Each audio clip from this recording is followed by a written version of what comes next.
Hello everyone, welcome back to Talk Tuesday. Going up on the Tuesday. So, as you guys know, on Talk Tuesday, I normally don't talk about true crime. I normally leave true crime for Thursday's video, and I normally do something more like mind-opening, conspiracy, space, something along those lines. But today I'm going to be talking about true crime because I like to talk about current event true crime cases on Talk Tuesday. I'm sure many of you have heard about the Watts family, Chris Watts, Shanann Watts, and their children and what happened. I'm sure many of you already know. I'm going to explain what happened, but it happened here in Colorado very recently, and it is hit extremely close to home. It happened very close to where I used to live, pretty close to where I live now, and it's just really broken my heart. I have followed it from day one, and I really wanted to talk about it, even though there's, normally I can give you a story and I can tell you over the years what happened, but this just happened. So it's definitely gonna leave you with a big empty feeling because we are just about to get into the court process and everything, and we're really left with, a lot of questions right now. So yeah, it's gonna be pretty short, and I'm going to let you guys know everything that I do know, but there's a lot that I don't know. So just keep that in mind. I also wanted to say we have no idea what happened unless it's from, law enforcement themselves or has been reported by an actual reliable source. Please just go easy, because I have just seen so many nasty rumors and gossip about this family, and people, I guess, are trying to put the pieces together of a situation that doesn't make a lot of sense, but you definitely do need to be careful and respectful of the victims this early on in a crime. But let's go ahead and get started. This is Shanann and Chris Watts, and they were married and lived in Frederick, Colorado. They moved to Colorado from North Carolina back in 2012. He was the one for me, and he is amazing. And I can't tell you how wonderful he is. Shanann talked about how she met her husband when he friended her on Facebook. One thing led to another, and 8 years later, we have 2 kids. We live in Colorado, and he's the best thing that has ever happened to me. They had 2 beautiful daughters, 3-year-old Celeste and 4-year-old Bella. Shanann was also 15 weeks pregnant, and she actually posted a video over the summer showing her letting Chris know that she was pregnant. So here's a clip of that moment. That's awesome.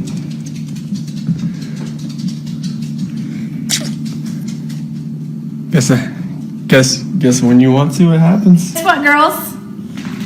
Mommy has a baby in her belly.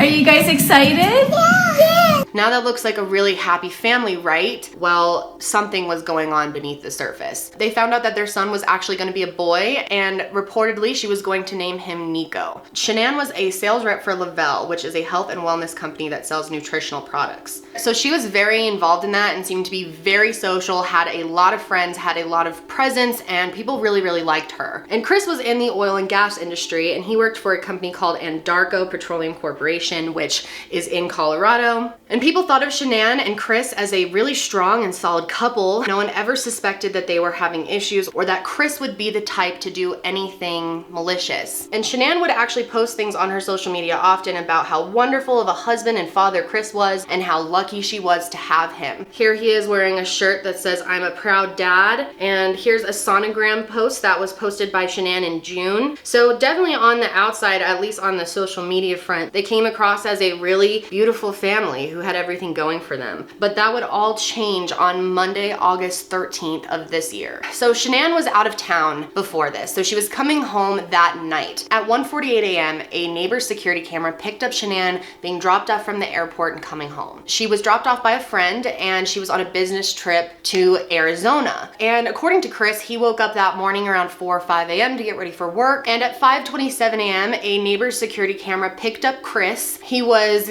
backing his truck up to his garage, and he told law enforcement that he was backing it up so he could load some tools into his truck. 10 a.m. the next morning, Shanann had a doctor's appointment, and she didn't show up for it, so people started to get concerned. And a friend that had dropped her off said that she was concerned because she wasn't responding to any of her texts or calls that day. Chris claimed that at first he didn't think anything was wrong. He figured she was just at a play date with the kids, just doing normal mom stuff, and was busy. But then one of Shanann's friends actually went to her house and couldn't find her or the girls there. And this is when Chris realized that something was wrong. At about 1:40 p.m., the Frederick police officers were called, and there was still no sign of Shanann, and no one could get a hold of her. So Chris gave officers the access to his house, and there wasn't any signs to point to Chris inside the house or someone else. But they were also really concerned because all of her personal items were still in the house. She didn't take anything with her. So we saw it on our local news that there was a wife and 2 children missing. Frederick police are searching for a woman and 2 kids who've been missing since Monday.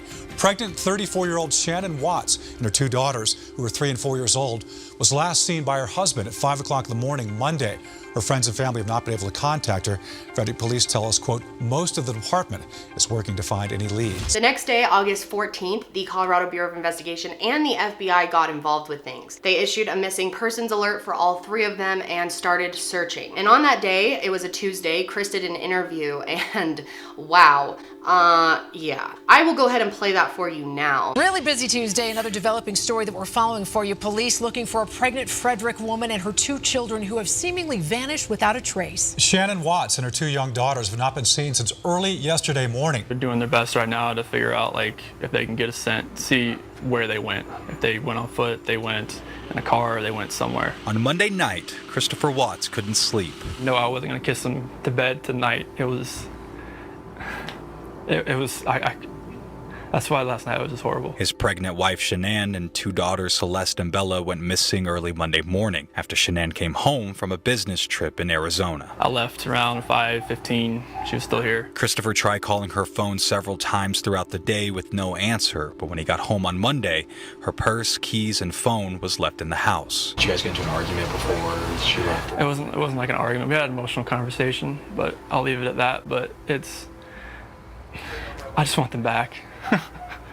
I just want them to come back, and if they're not safe right now, that's what's tearing me apart. Because if they are safe, they're coming back. But if they're not, this has got to stop. Like, somebody has to come forward. Obviously, he was acting desperate to bring them home, acting very concerned, but I don't know. I saw through the bullshit right away. Josh and I were watching it, and I had a bad feeling about Chris Watts. And turns out me and a bunch of other people who felt the same way were right. The next day, Wednesday, August 15th, police started investigating using a drone, and for some reason they were suspecting that the bodies may be near an oil field. And when they were looking at his house, they found bed sheets that were some type of pattern, and then they found this matching sheets to that out in their search. I'm not sure exactly where, but it matched the ones found at Chris's house in the trash can. And a few hours after this, they found out that Chris was actually having an affair with a coworker. And according to court documents, at this point, Chris said, "I will tell the truth after I talk to my father." So he did. And at 11:30 p.m. that night, Chris was arrested because the neighbors that he was staying with were a family friend, and they felt really bad for Chris at first. They used to play with the girls, they knew Shanann, they figured he couldn't do anything like this. And then they started to notice that he just wasn't forthcoming with information, so they called police. They were more than friends. At this point, they were like family. Yeah. Yeah, I mean, at times they were. Yeah. It's just, yeah, it's still just not real. I mean, just little things here and there, like watching him on his phone and pacing the house and eating the pizza even. Like, he showed zero remorse. Like, there was no doubt in our minds that he was innocent. I mean, you know, while we were with Chris on Monday and Tuesday, it was more on Tuesday though, I mean, our conversations were kind of far in between. Like, it was a lot more of silence. Amanda and I on our phones just trying to come up with any sort of idea of like, what about this? What about, you know what I mean? Just trying to think through everything. And through those just little things, you know, a few things came up that we thought, well, that's weird that you're not wanting to look more into that. Like, that seems like big deals. And as soon as we left the house, we called the detective. The next day, August 16th, Chris admitted to killing his wife and kids. Now, when I found out, I was so angry. I've been tweeting up a storm about this because I just cannot understand how you could kill those 2 beautiful girls and your pregnant wife. I mean, I can't even wrap my head around it, even if you were cheating. It's so sick. Now, we didn't know this at first. It took a while for the media to come forward with the affidavit and explain this, but Chris has now changed his story, and it makes me infuriated. Chris has now claimed that he did not kill the girls. He admits to killing Shanann, but he says that Shanann killed her daughters and that he killed her in a fit of rage after seeing his daughters dead. I mean, I guess there's no way to say for sure what happened, and we're gonna have to see how the court process goes and how the investigation goes, but I cannot even wrap my head around this. It makes me so angry thinking if Shanann didn't, which I highly doubt she did, to blame your wife, who you just murdered, for killing her own babies and tarnishing her name like that. Makes me so infuriated. Chris claims that early that morning, he and Shanann had a fight. They had a emotional conversation about their relationship. No one knows exactly what was said, but that's what he claims. And then he claims he went back into their bedroom and they had one of those video baby monitors that records and you can like see video of your child. And he claims that he saw Shanann strangling Celeste and Bella on the floor, already strangled and blue. He said he was so angry and so mad at her for doing this that he ran in the room and he decided to strangle her too out of rage. And then remember how the neighbor's security camera picked him up backing his truck up to the back of the garage and loading something in it? Well, now we know it was the bodies. And the same day around 2:30 p.m., Chris appeared in Weld County Court. I've actually been in that courthouse in court. That is where I got a restraining order against my ex-roommate, by the way, but side note. He was obviously denied bail, and while he was in jail, he confessed to where the girls were. And the police already pretty much knew at this point. He put the bodies on the same oil field that he worked on in Darko. Shanann was found in a shallow grave of some sort, and the two girls were in oil tanks submerged in the oil for God knows how long, very close to where Shanann's body was found. We have been able to recover a body that we're quite certain is Shanann Watts' body. We have strong reason to believe that we know where the bodies of the children are. The court documents say that they believe that Bella and Celeste were also strangled. On Friday, August 17th, autopsies were done on the bodies, but there has been no information released about what they have found. That night, they had a really beautiful vigil for Bella, Celeste, and Shanann and her unborn son, Nico. We've been here 2 years. We've been with cool with these guys here, and it's too close to home. You know, I got a little girl here, and it's heartbreaking. It's heartbreaking. Cale and his 3-year-old daughter Emery were like many of the young families who showed up at the vigil. We talked about it throughout the week, and you know, Emery and I, you know, they're in heaven now. They're flying together, and it's okay to cry, right? It's a sad moment. As the vigil started, a few raindrops fell. Wind made it hard to keep candles lit, but still, hundreds showed up. Families with kids of all ages coming together to mourn in their own way. They're dancing with the light of heaven on their beautiful faces tonight. A hometown in need of a hug. It's not a closure or anything, but you know, it just shows more strength. I mean, from day one, everybody's come together. We got a statement from Shanann's mom, Sandy, about the vigil that said, "I am stunned. I am so grateful. I love what is happening right now. My children are at peace." Hundreds of people showed up at this vigil. It's truly amazing to see how the community has come together. Colorado is such a strong state filled with really good people, and the people here are angry. We want justice for the Watts girls and Nico. It is just so beyond frustrating how this all has happened and with what he's trying to claim now. On Monday, August 20th, around 4 p.m., the Weld County DA office announced that Chris has been officially charged with a total of 9 counts. This afternoon, my office filed formal charges against Christopher Lee Watts. The charges that we filed are as follows. 3 counts of murder in the first degree after deliberation, 1 count naming Shanann Watts, 1 count naming Bella, 1 count naming Celeste. Each of those is a Class 1 felony.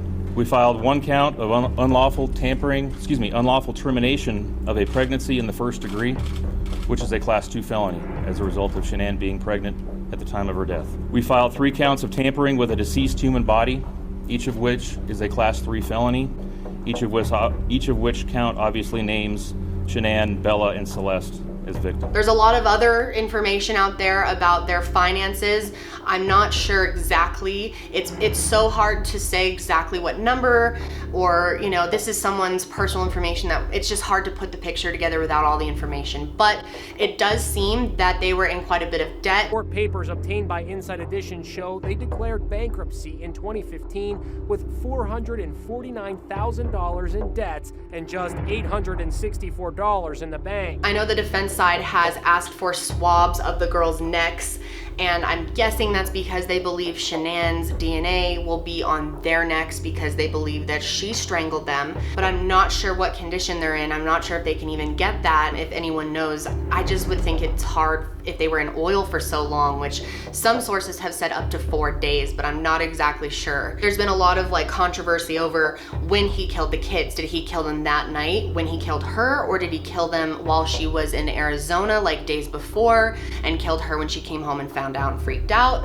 I don't know. This is all speculation, but what's gonna happen next? Well, Chris is basically gonna be hanging out in jail until November 19th. That will be his next scheduled court appearance. Weld County has yet to decide if they're going to seek the death penalty. There's very strange laws in Colorado that prohibit them from charging him with the death of his unborn child. So I'm very curious, do you guys think someone should be held responsible for an unborn child? It's just been very controversial, and Colorado's unique with that law. I'm not sure how many other states have that, but we weren't able to charge him, which has made a lot of people really angry. And I personally think he should be charged with Nico's death as well. Obviously, we're still waiting on the autopsy to come out with the results of what condition the bodies were in, and whether or not they find Shanann's DNA on the girls' necks will definitely determine which direction this case goes into, but it could be a very interesting one to watch in court for sure. As of right now, that's pretty much it. Unfortunately, I will be doing updates on my Twitter if anything else comes out, and I will probably do like a part 2 on this later on once court starts going, because I'm so angry about it. I'm so frustrated. What a waste. So unneeded, and those girls just didn't even get to live their life at all. It makes me so angry. If for some reason anyone in the Watts family sees this video, I just want you guys to know that I'm in Colorado. I'm completely understand if you don't want to do anything because you're just dealing with this, but if you need me in any way, if I can help with a petition or help bring awareness to something, or you want a platform to tell your story, I am here. I absolutely would be willing to do whatever you guys need me to. But again, I send my respect to all of her friends on the Facebook pages and her family and everyone that has lost someone through this. It's just such a terrible, terrible situation, and it's just kept me up for nights on end. But yes, that is really all I have to say about it. Unfortunately, I wish I had a better note to end on, but we will see what happens, and hopefully we get justice for Shanann, Nico, Celeste, and Bella.